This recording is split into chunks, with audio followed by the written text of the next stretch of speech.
And shifting focus amid the ongoing war between Russia and Ukraine, Russia has claimed that 2 Ukrainian drones attacked Moscow but were intercepted and destroyed. The defense ministry called the attack a terrorist attack. It is unclear whether the drones hit buildings when they were down. The Kremlin has said that it will press on with the special operation in Ukraine despite drone attacks. Ukraine has never publicly claimed responsibility for attacks inside Russia or on Russia-controlled territory in Ukraine. However, Ukraine has said that destroying Russia's military infrastructure helps Kiev's counter-offensive. The attack came a day after a Russian missile attack on the Black Sea port of Odessa. Мы неоднократно заявляли и можем это повторить.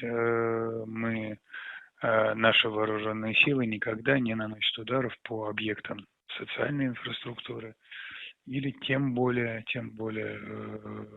храмам, церквям и другим подобным объектам. Поэтому подобные обвинения мы не принимаем. Это является абсолютной неправдой. Там речь идет об антиракетах, собственно, которые были выпущены и которые сами разрушили этот храм. Right, and I'm joined by Fred Weir on the broadcast. Thank you, Mr. Weir, for joining us on CNN News 18. When it comes to the ongoing conflict between Russia and Ukraine, with all these drone attacks coming on from both sides, you see this very protracted warfare taking place between Russia and Ukraine, where there is a push and pull when it comes to who controls what territory. Where do you see this conflict headed in the months to come? It's very hard to say. We have a terrible case of the fog of war, and it's badly aggravated by just, waves of disinformation and misinformation and the accusations back and forth that accompany it. So what we can see, I guess, is that the summer offensive is playing out. The battles, this is the fighting season in this part of the world, and the battles are bloody and horrific, but inconclusive in any strategic way. And I think the mathematics are pretty clear by now that Ukraine really doesn't have the means to overcome Russian defenses along that 1,000-kilometer line. So probably we're going to see this play out until the mud season returns, probably around October.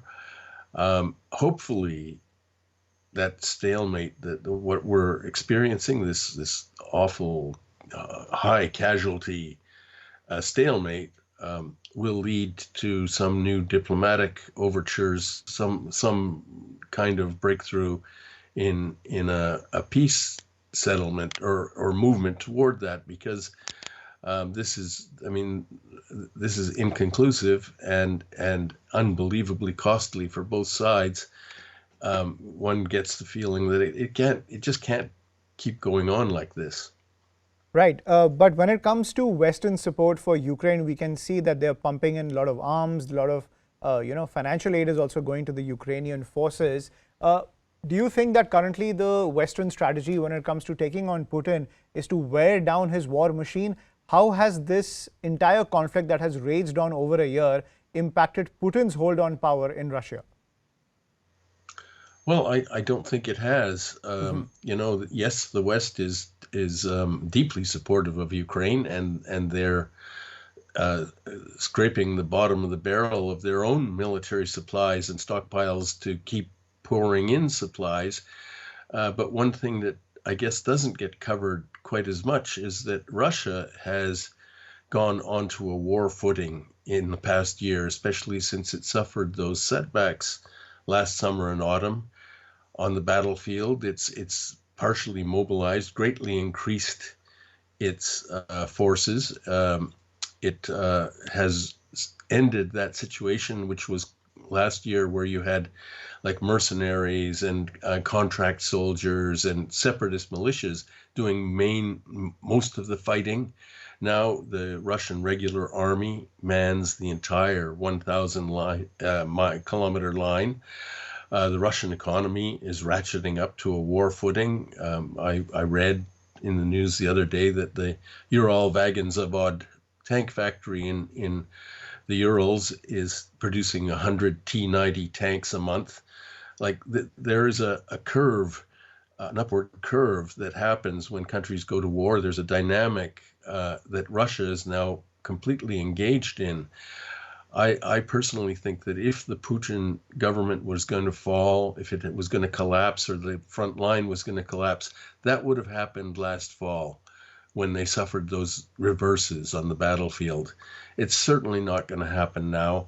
And by all appearances, Putin is as much as in control as he has been. Right.